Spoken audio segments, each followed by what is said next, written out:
Olá pessoal do terceiro ano, professor Gleidson da disciplina de Geografia, seguindo o nosso cronograma de aulas, aulas remotas ainda. A gente hoje vai seguir o capítulo 5, o percurso 5 de vocês, que trata sobre potências econômicas ou potências mundiais, né? É interessante a gente observar, ler, analisar sobre esse conteúdo, pois é um conteúdo que ele está presente diretamente no nosso dia a dia hoje. Somos fortemente influenciados por questões militares, questões econômicas de outros países, né? Questões sociais. Então é interessante que a gente analise esse conteúdo aí, tá bom? Então a primeira ideia que a gente vai ter é o que é potência mundial ou potência econômica, né? É uma grande potência, é uma nação ou estado que, pela sua grande força econômica, política e militar, é capaz de exercer o poder por cima da diplomacia mundial. Ou seja, é aquele país que exerce influência sobre um bloco ou um grupo de países, né? É um país considerado importante no mundo. Aí você vai analisar a questão da diplomacia mundial. Então ela pode passar por cima de ordens de um grupo seleto de países. Então é um país que ele é altamente importante. Altamente importante. Para você começar logo o tema caindo em cima disso aí, você pode citar exemplos como alguns países da Europa, como os Estados Unidos, como o Japão, que são fortes influências no mundo atualmente, tá bom? Historicamente é interessante que tu saiba que não existe um contexto geográfico sem existir um contexto histórico, né? Então, assim, as grandes potências mundiais que você tem no mundo hoje, exclusivamente as que eram antigamente, lá na época de Primeira e Segunda Guerra Mundial, não significa necessariamente que elas são as mesmas hoje. Elas podem ter passado por um processo de transformação, um processo de mudança de acordo com suas características, né?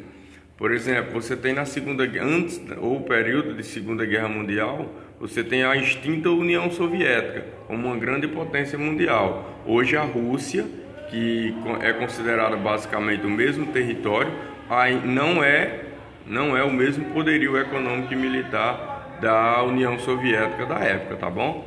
Então uma potência mundial é interessante que você saiba que é isso aí. Nação ou Estado que tem grande força econômica, grande poderio econômico, político e militar, exerce poder acima das demais, tá ok? Mais para frente, tu tem as características principais, né? Nas características principais, você tem aí, vivemos hoje na terceira revolução industrial, que é a chamada revolução técnico-científica, setores de ponta, né? Essa ponta aqui significa dizer engenharia avançada, biotecnologia, né? Medicina avançada, tecnologia avançada. Isso é considerado os setores de ponta, né? É interessante que você veja dentro desse contexto aí também que estão ocorrendo mudanças na conjuntura econômica mundial. Então é assim, o mundo está mudando? Sim. Ele está em constante mudança? Também. Então, aquele país que não conseguir acompanhar esse setor econômico, que não conseguir acompanhar essa fase de mudanças, ela com certeza não continuará dentro de uma grande potência mundial. É por isso que quando você vê as maiores invenções, os maiores desenvolvimentos, você vê a partir de outros países que já estão buscando. Alguns desses países eles estão na ponta, né? Como a gente pode dizer. Alguns desses países são países que estão no setor de ponta e outros países são aqueles que querem chegar até essa ponta, que querem chegar a ser uma grande potência mundial, né? Aí outro ponto interessante, estamos rumando para a quarta revolução industrial. Mas professor, o que é rumar para a quarta revolução? O que eu acabei de falar para vocês. Nós estamos aumentando os desenvolvimentos. Então quem é o país que vai continuar no topo da economia mundial? É aquele que continuar fazendo, é aquele que continuar seguindo os métodos necessários para uma grande economia, para uma grande tecnologia, para uma grande biotecnologia, uma grande engenharia. Quem conseguir seguindo esses passos aí são aqueles que irão com certeza estar desenvolvidos no mundo econômico hoje ou no poderio econômico. Esse outro ponto aí ele é bem interessante. Ó. Conhecimentos especializados é uma característica de um país econômico. Conhecimentos especializados. Impacto na PEA, população economicamente ativa. Agora aqui é interessante este ponto, porque ele trata diretamente do seguinte: é uma característica de um país desenvolvido, é uma grande característica de um país desenvolvido, de uma potência econômica mundial, que ele tenha o setor de ponta, e que nesse setor de ponta ele possua uma população economicamente ativa. Gleidson, o que é população economicamente ativa? É aquela população que trabalha, é aquela galerinha que trabalha. Ah, então o Brasil tem muita gente que trabalha, só que aí é onde você tem que ver, ó o pontozinho de cima, conhecimentos especializados. O Brasil, muita gente que trabalha, como foi citado, esse muita gente que trabalha é especializado, é pronto para um mercado de trabalho, ele é formado, há um desenvolvimento, há uma formação superior, uma pós-graduação, um mestrado, um doutorado, que vai impactar no desenvolvimento ou no crescimento do país. Infelizmente, na maioria das vezes, nós não temos isso. Então, a população economicamente ativa é aquela população que está trabalhando no mercado de trabalho atualmente. Porém, nas grandes potências econômicas ou mundiais, o que é que acontece com essa população? Ela é especializada, ela trabalha, ela é desenvolvida, ela é estudada. Então, quando eu faço isso aí, eu estou desenvolvendo e contribuindo para uma maior economia do meu país. É interessante que tu veja o seguinte, que essa população ela trabalha, né, uma formação do indivíduo, ela está migrando para uma quarta revolução industrial. Por que é que eu estou dizendo isso? Porque o cara, quando está trabalhando especializado, ele vai conseguir desenvolver novas e novas coisas. Ao ele fazer esse desenvolvimento de novos e novos produtos, de novos e novos setores, âmbitos, né, em busca de alguma solução ou de alguma descoberta nova que vai contribuir economicamente para o seu país. Então, ao ele fazer isso aí, ao ele buscar isso aí, ele deixa para trás aquela parte de um produto antigo, buscando sempre um novo. É aí onde está aquela questão de, por exemplo, tu diz, eu quero um celular. Aquele celular é a última geração. Na hora que tu compra, parece que é automático. Na hora que tu compra, já tem outra pessoa, já tem outro lançamento de um novo celular. Isso aí nada mais, nada menos é do que a tecnologia de ponta. A todo momento os caras estão criando coisas novas, entendeu? Então, assim, o Brasil tem muita gente trabalhando, só que infelizmente tem pouca gente da população econômica ativa que está especializada. Quando a gente cobra, quando a gente pede de vocês que vocês estudem, é justamente porque vocês estão dentro de uma Revolução Industrial ponto 3. Daqui a pouco nós estamos migrando, o mundo todinho para 4. Se você tiver uma formação, se você tiver um estudo, né, um diploma, como a gente diz, você tiver essa formação, você terá mais oportunidades no mercado de trabalho e, consequentemente, você produzirá muito mais e melhor, tá bom? Então, isso é uma característica da população economicamente ativa. É aquela que trabalha, porém, com conhecimento especializado, né? Agora nós vamos falar um pouco sobre a OMC, né? A OMC é a Organização Mundial do Comércio, né? O comércio é a atividade em que há a troca de produtos ou valores cujo objetivo principal é obter o lucro. Olha o capitalismo chegando aí, na estrutura do mundo globalizado. A OMC é o mais importante órgão regulador e fiscalizador do comércio global, criada em 1995, né? Tem como objetivo incentivar o comércio mundial, estabelecendo algumas regras e orientações para a implementação de políticas e tarifas alfandegárias. Então aqui é interessante que você saiba o seguinte: a OMC é um órgão regulador do comércio mundial. Porém, nós temos algumas potências econômicas que elas sobressaem acima da OMC. A OMC ela libera, né, a implementação de algumas políticas e tarifas alfandegárias. Aqueles países que fogem um pouco dela, em alguns pontos eles são punidos. Porém, como eu falei lá no início da aula, né, esse órgão ele é regulador de comércio. Porém, se eu tiver aquelas potências mundiais maiores de ponta, é elas quem vão decidir o que é o comércio. É elas quem vão mostrar como é, e a OMC simplesmente vai segui-las, né? Então, é interessante que tu veja o seguinte aqui. A OMC é um órgão mundial, criado única e exclusivamente para ajustar o comércio, né? Substituição ao GATT de 1947. Porém, se a potência mundial tiver um poderio econômico alto, ela vai se sobressair acima até mesmo da OMC, tá bom? Principais potências econômicas. Aqui nós vamos trabalhar um pouco a ideia de como essas potências podem ter chegado aos tempos de hoje. Em 1980 acontece uma nova ordem mundial. Primeiro, que é a ordem mundial. A ordem mundial é como os países se comportam no mundo. Blocos, grupos, né? Hoje, teoricamente, nós podemos dizer que a ordem mundial nossa é capitalista, porém baseada em blocos econômicos, como a gente viu, vários países formados em blocos para tentar desenvolver.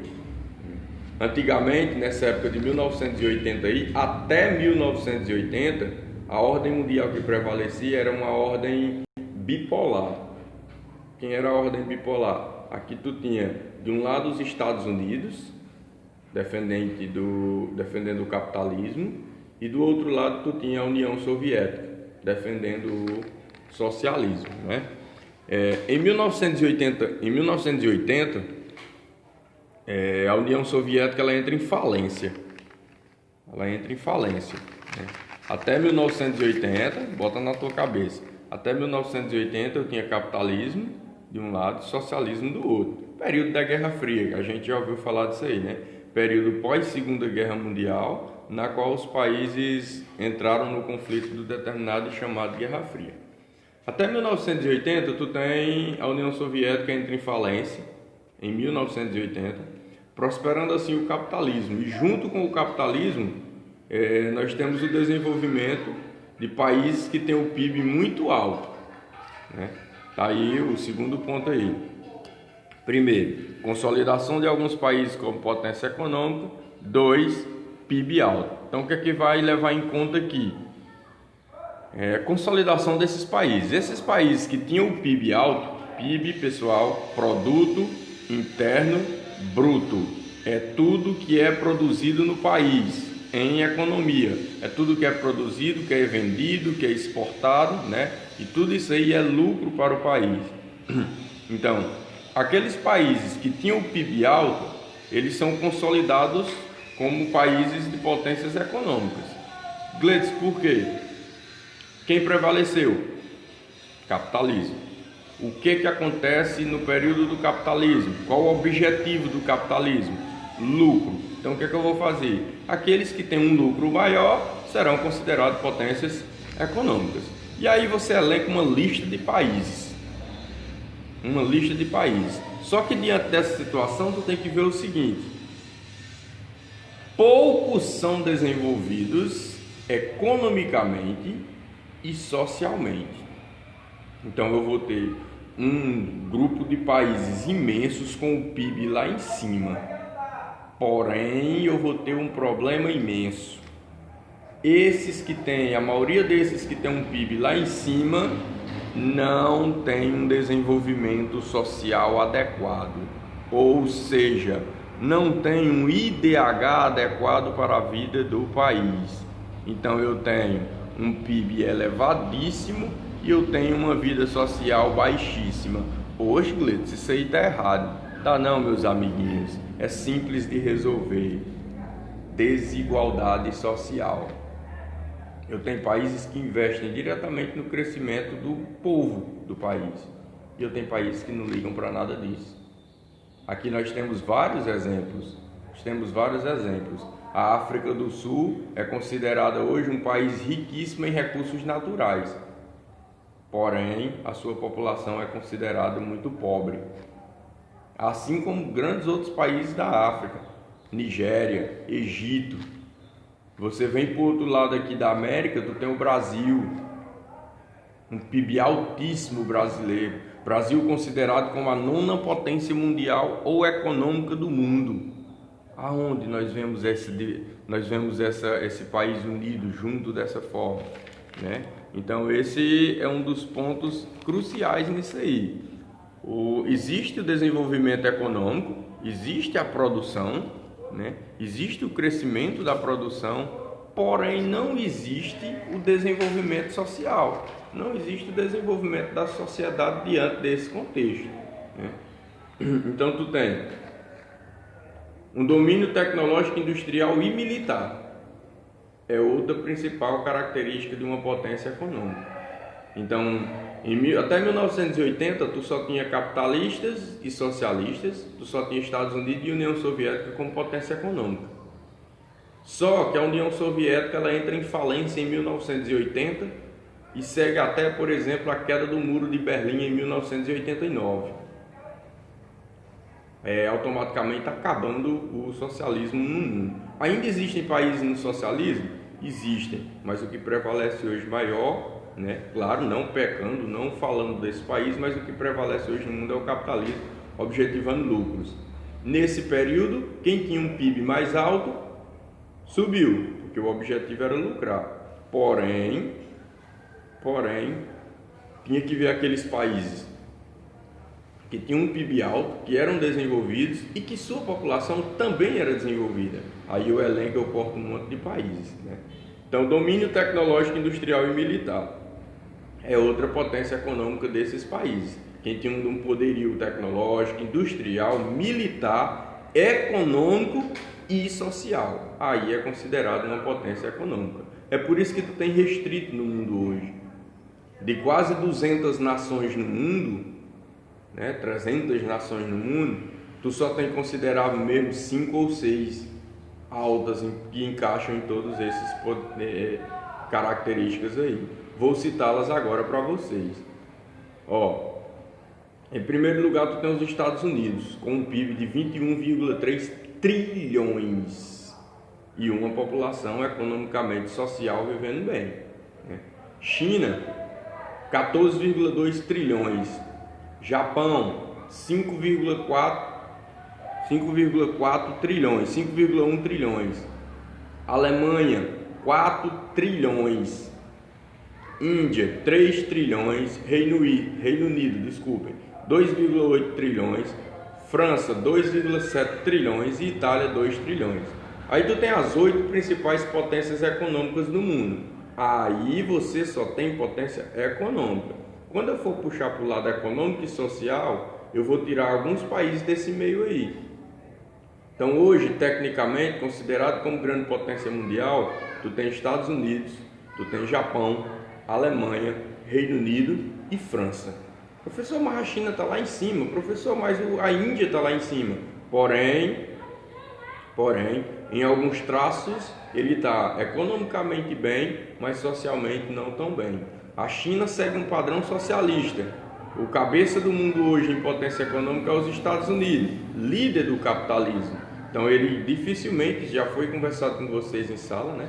Ele aceita a China como potência econômica, claro que ela é uma potência econômica, porém não aceita como tal, por seguir traços socialistas, tá bom? Então nossa aula de hoje era sobre as potências econômicas, espero que tenham gostado. Qualquer coisa é só entrar em contato comigo, tá bom? Forte abraço a todos e fiquem com Deus.